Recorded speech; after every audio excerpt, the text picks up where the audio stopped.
Water has memory. Across the world, lakes, rivers, and harbors have swallowed entire stories, people who vanish without sound, and mysteries that drift just below the surface. In this Chapman Crime collection, we explore 8 true cases where the water held more than reflection. It kept the evidence, the truth, and sometimes the bodies themselves. From the haunted depths of Lake Lanier to the frozen stillness of Lake Superior, these are the stories the water never gave back.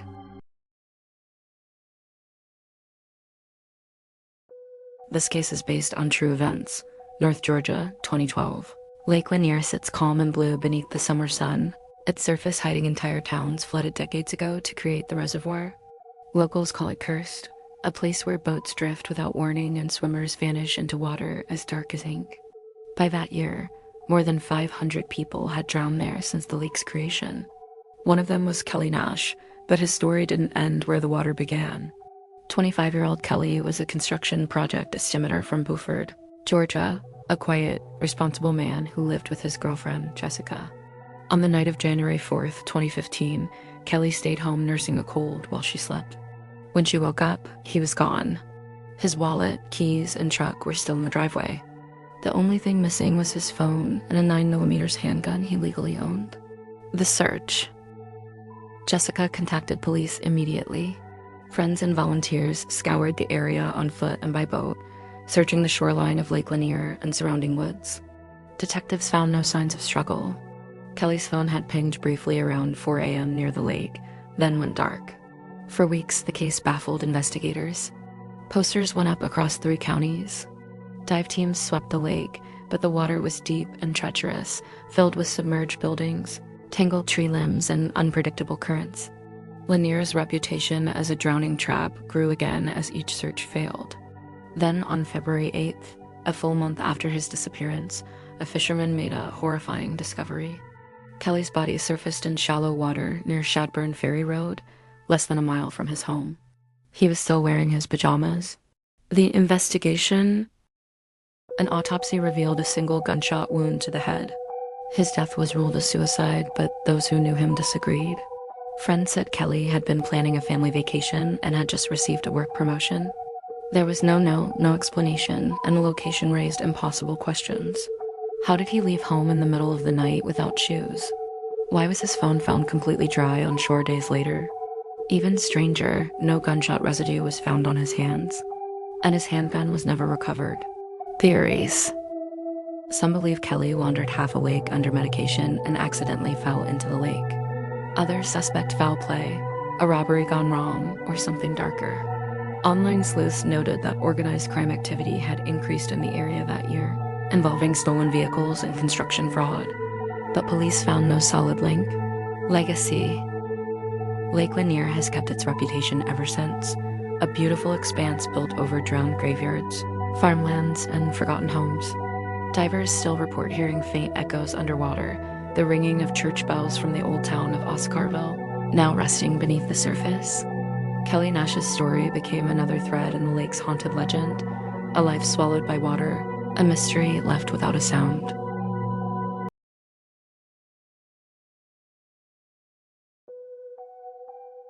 April 14th, 1996. The St. Lawrence River was breaking free from winter's grip, chunks of ice drifting downstream beneath a pale Canadian sunrise. Near Cornwall, Ontario, 2 fishermen spotted what looked like a bundle of clothing snagged on the reeds. When they pulled closer, the bundle turned. It was a young woman, her hair tangled in the current, her face pale as frost. Her name was Elise Reach, a 22-year-old nursing student from Montreal. She'd been missing for 9 days. The disappearance. Elise was last seen leaving a friend's apartment on April 5th. She told them she was heading home for the weekend, a drive that should have taken less than 2 hours. Her car was found 2 days later, abandoned near a rest stop off Highway 401. The doors unlocked, her purse still inside. The only thing missing was her phone.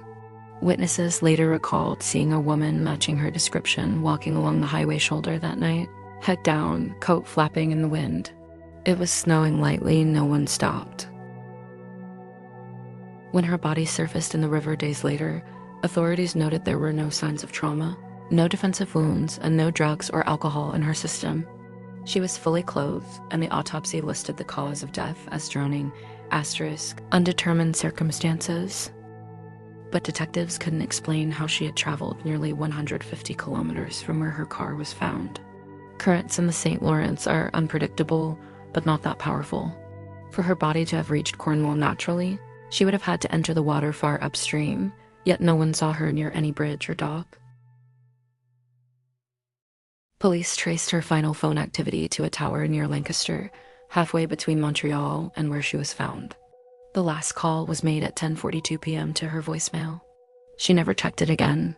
Friends said Elise was quiet, sensitive, and meticulous, the type to plan everything.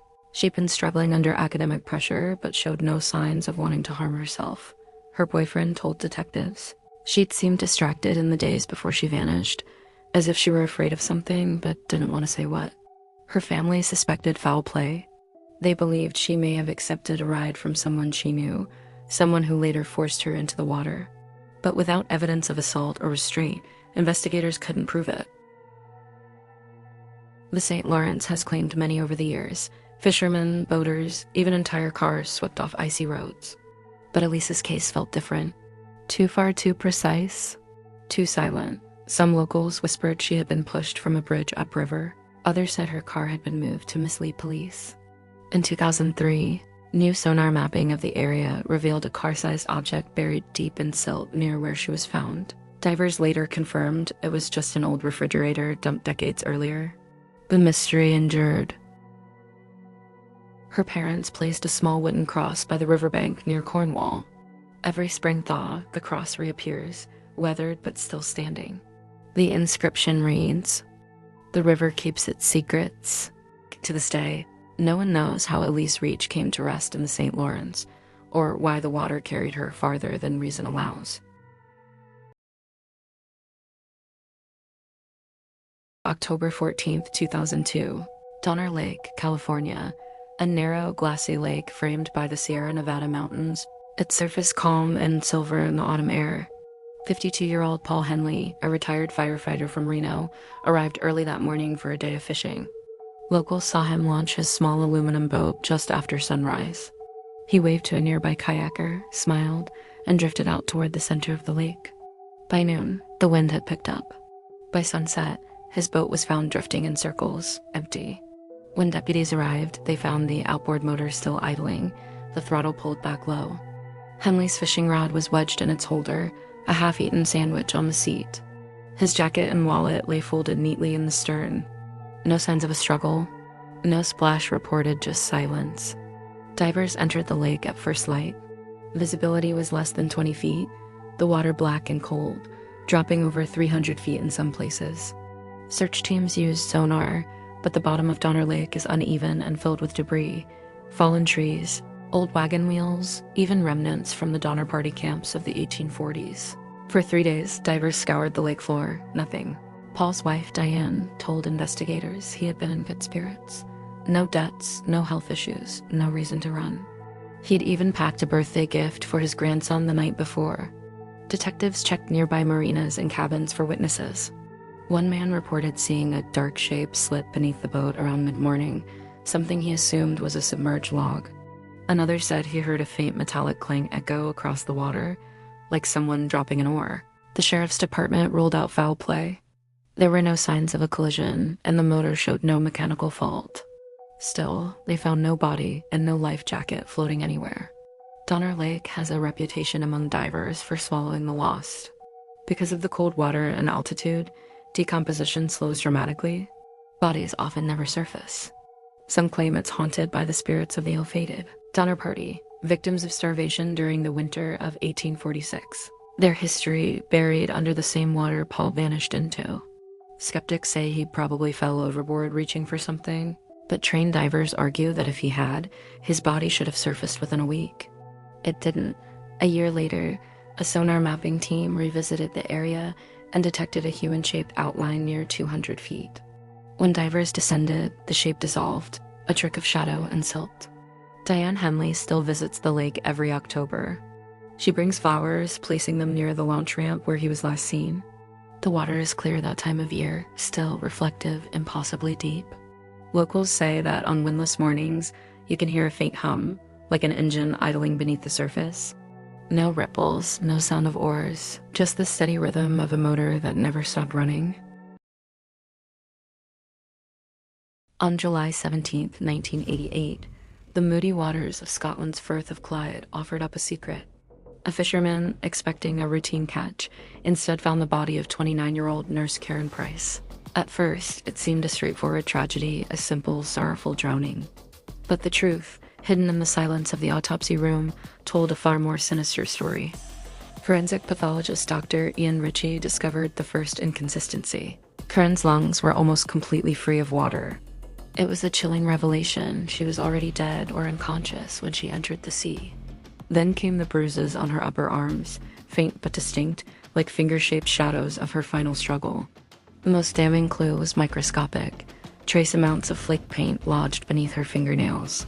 This wasn't from her home or her car. It was a specific type used on old fishing boats, a silent testament to her fight for life. A toxicology screen added another layer of deceit, revealing a sedative she hadn't been prescribed, enough to incapacitate, but not to kill. This wasn't an accident. It was an execution, meticulously planned. The investigation led to a dead end. Witnesses recalled Karen speaking to a man in a fisherman's cap at a pub, but his face was a blur, a phantom in their memories. Weeks later, the tide offered another clue, a canvas bag containing her shoes and a rope. Forensic analysis confirmed the rope fibers matched those on her jacket. But the knots were loose, almost intentionally so, as if her killer wanted to create the illusion of an escape that ended in tragedy. It was a carefully staged scene. Years passed. Then, in 1991, a dock worker came forward, haunted by a memory from that night. Two men carrying something heavy onto a boat. He dismissed it as fishing gear. By the time he spoke up, the men were long gone, their identities lost to time. Karen's case file grew cold, but her story fused with the local landscape. The stretch of coast where she was found became known as the Nurses' Bay. For 35 years, her family has returned, casting Lille into the water. The case remains a testament to a crime that was almost perfect. Its secrets guarded by the unquiet sea, the story of the drowning that wasn't. March 21, 2002, Seaton, Carew, a windswept coastal town in northeast England. The North Sea stretched gray and restless under the cold spring sky as 51-year-old prison officer John Darwin dragged his red canoe across the sand and pushed it into the surf. He was known in the neighborhood, friendly, reserved, the sort of man who mowed his lawn in the rain and nodded politely at everyone. That morning, he smiled at a passerby and said he'd be back before tea. He never returned. When his wife Anne realized he hadn't come home by nightfall, she phoned police. Coast Guard searched for 2 days. Helicopters scoured the shoreline while lifeboats combed the waves. Then came the discovery, a paddle and a fragment of red plastic washed up near the pier. There was no trace of John's body. At the time, the North Sea was dangerously cold, temperatures that could kill within minutes. It seemed a tragic but simple ending. A good man lost to bad weather, and Darwin was inconsolable. Friends and neighbors brought food, offered prayers, attended the memorial service held 6 months later. His 2 sons, Anthony and Mark, gave heartfelt tributes. They buried an empty coffin, but something wasn't right. Behind the closed curtains of the Darwin home on the cliff, Seaton, Carew, a light burned each night long after the neighbors went to bed. In 2003, the property next door quietly went up for sale, and Anne bought it. Between the 2 houses, John built a secret connecting door hidden behind a wardrobe. He'd never gone to sea that day to die. He'd gone to disappear. For the next 5 years, while the world believed him dead, John Darwin lived as a ghost in his own home. He slipped through the connecting door when visitors came, ate late at night, and walked the beach at dawn wearing a dark cap pulled low. Anne collected his life insurance and mortgage payouts, keeping up appearances as a grieving widow. Locals would later say she played the role flawlessly, quiet, pale, often seen staring out to sea. No one suspected she was hiding a living man just meters away. In 2006, the couple sold both homes and fled to Panama, using part of the insurance money to buy property. But bureaucracy caught up with them. John's false identity couldn't pass the visa background checks. With their finances strained and fear closing in, they returned to England the following year. On December 1, 2007, John walked into a London police station and told the desk sergeant, "I think I'm a missing person." He claimed memory loss, saying he'd wandered the country for years, not knowing who he was. The story unraveled within days. A photo emerged online, John and Anne together in Panama, smiling beside a real estate agent. The date stamp, July 2006. They were arrested within a week. At trial, prosecutors revealed the extent of their deception: falsified death certificates, forged signatures, and years of insurance fraud. John admitted staging his own disappearance to escape overwhelming debt. Anne claimed she'd been coerced, but evidence showed she'd helped plan every detail. Their sons were devastated. Mark said, "To find out your dad lied is one thing. To find out he faked his death and lied to everyone is something else entirely." John was sentenced to 6 years and 3 months in prison. Anne received 6.5. Both served roughly half their terms before release. The case became one of Britain's most notorious modern hoaxes, a mix of tragedy, greed, and the audacity of a man who used the sea as his disguise. For years, people believed the waves had claimed him. In truth, they'd only hidden him. Today, John Darwin lives quietly under another name in the Philippines, occasionally giving interviews about his mistake. Anne rebuilt her life alone, far from the coast. She once told a reporter, "The sea took everything from me, not by force, but by choice." It remains a story that proves even calm waters can conceal the deepest lies. Viewer discretion advised. This case is based on true events. February 21st, 2010. Waikato region, New Zealand. A humid summer morning at the edge of the Karamu Blue Hole. A limestone sinkhole filled with dark, glass-clear water that drops more than 200 feet straight down. Local divers called it bottomless. That Sunday, it earned another name: the place where Sarah Boyd vanished. Sarah Boyd was 29, an environmental researcher who'd moved from Auckland for a conservation project. Friends described her as bright, steady, and happiest near the water. On the morning she disappeared, she left her flat early, telling a colleague she was checking something at the Blue Hole before meeting him for lunch. She never arrived. The discovery: when her car was found parked neatly beside the gravel access road that afternoon, the driver's window was down, keys in the ignition. Her phone sat on the passenger seat, still recording a voice memo that ended mid-sentence. The final words were faint. "It's so clear I can see." Then static. Police and volunteer divers searched until dusk. The following day, around 9 a.m., a diver spotted something glinting in the depths, a reflection at nearly 60 meters down. They retrieved Sarah's body, suspended upright in the water as if still descending. She wore her work clothes, no diving gear, no weights. Her watch had stopped at 10:14 a.m. The investigation: the autopsy listed drowning as the cause of death, but noted unusual findings. Her lungs contained far less water than expected. There were faint pressure marks on her wrists, consistent with grip bruises. No alcohol, no drugs, no signs of self-harm. Her shoes were missing. Divers returned to map the sinkhole. The ledges were slick but stable. Slipping in accidentally was possible, but unlikely from where she'd been standing. Her car door had been found half open, suggesting haste or someone else nearby. A hiker later reported seeing a man in a blue jacket leaving the area around 10 a.m., carrying what looked like a tripod. He was never identified. Investigators considered suicide, accident, and foul play. None fit perfectly. Sarah had no history of depression, had recently signed a new work contract, and had plans to visit her parents that evening. The theory of an accidental fall conflicted with her position in the water: too deep, too vertical. One diver described it as if she'd been placed there. Some locals pointed to the Blue Hole's reputation. Old Maori legends warned that the pool borrows those who steer too long into it. Over the years, several swimmers had drowned in similar, inexplicable ways, motionless, without struggle. The official report concluded death by misadventure. Her colleagues disagreed. Each year, they visit the site and release white flowers that drift briefly, then vanish into the center where light fades to black. Today, the Karamu Blue Hole remains sealed by safety fencing, though locals say you can still hear a faint humming echo at night, like a breath held underwater waiting to surface. July 6, 1966, Isle Royale National Park, Michigan. A team of divers exploring the sunken freighter SS Kamloops descended into the icy depths of Lake Superior, cold, dark, and so clear it looked like air. At about 250 feet down, their flashlights caught a shape hovering near a doorway. A woman's body, preserved perfectly, her skin pale and waxen from decades of cold. The divers called her simply the Lady of the Lake. For years, no one knew who she was. Divers would descend to visit her, a silent figure floating in the engine room, hair rippling slowly in the current. Unlike the rest of the crew of the Kamloops, whose bodies had decomposed or been claimed by silt, she remained whole. Local legends grew. Some called her a ghost guardian, others a curse on the wreck.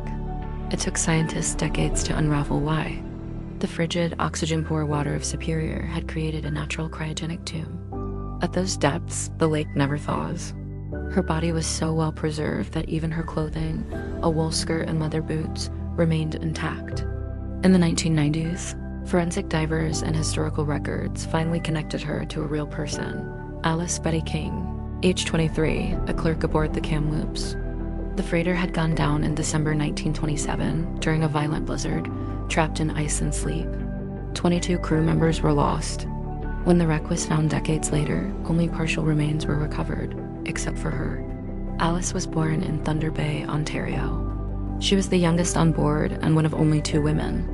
Letters from her family spoke of her love for the Great Lakes and her wish to see the world before settling down. Those letters were returned to her mother with nothing else. Divers say Alice's body still rises and falls slightly with changing water pressure, a slow motion movement that startles first-timers. When she touches a beam or bulkhead, her skin releases tiny silver bubbles, a sign of natural preservation.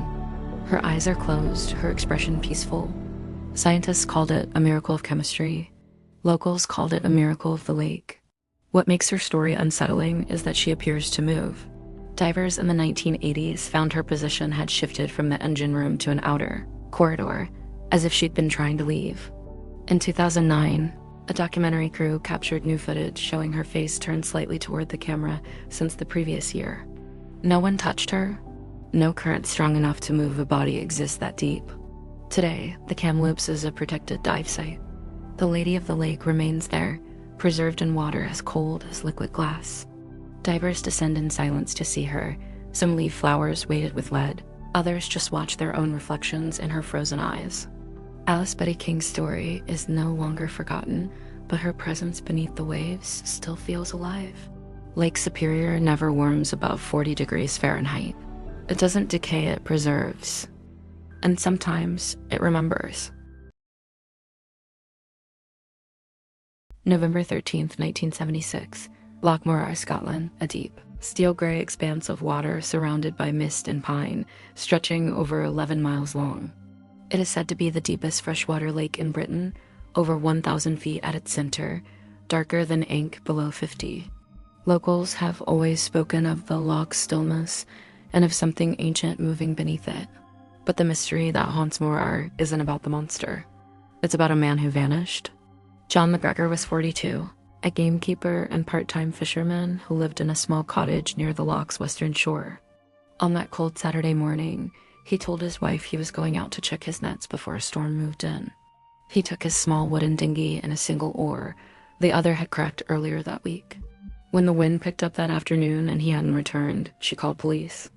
By dusk, rescuers found the dinghy drifting near the northern inlet, upright, dry, and undamaged.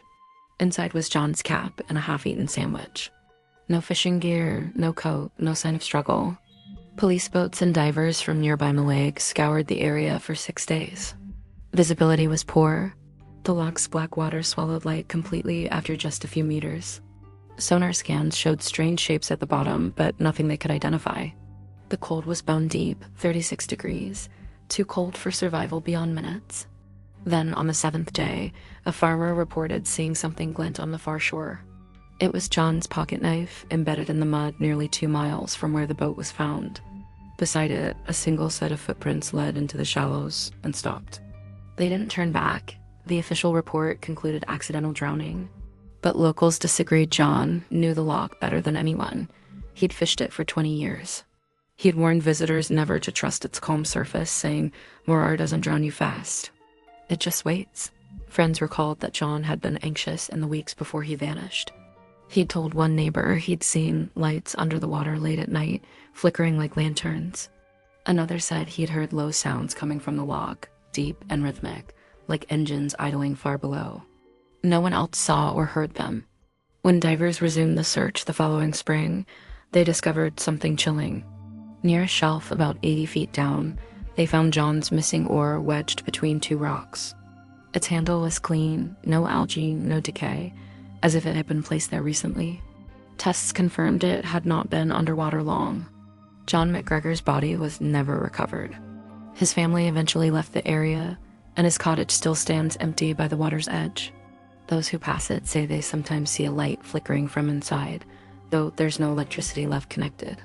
The loch remains one of Scotland's most mysterious places, deeper even than Loch Ness, older than its legends. And beneath that still surface, locals say, it holds not one secret, but many. When fog rolls over Loch Morar, sound disappears entirely. Even your own voice seems to sink. And if you stand at the shoreline long enough, you might hear a single oar strike the water once, and then silence. Every body of water hides something beneath the surface. Sometimes it's the past, sometimes it's the truth. And sometimes it's both. Thank you for watching Chapman Crime. Please like, comment, and subscribe. It really helps the channel grow. And if you know of another mystery lost to the deep, let me know in the comments. Until next time, stay curious, stay safe, and don't look too long into the water.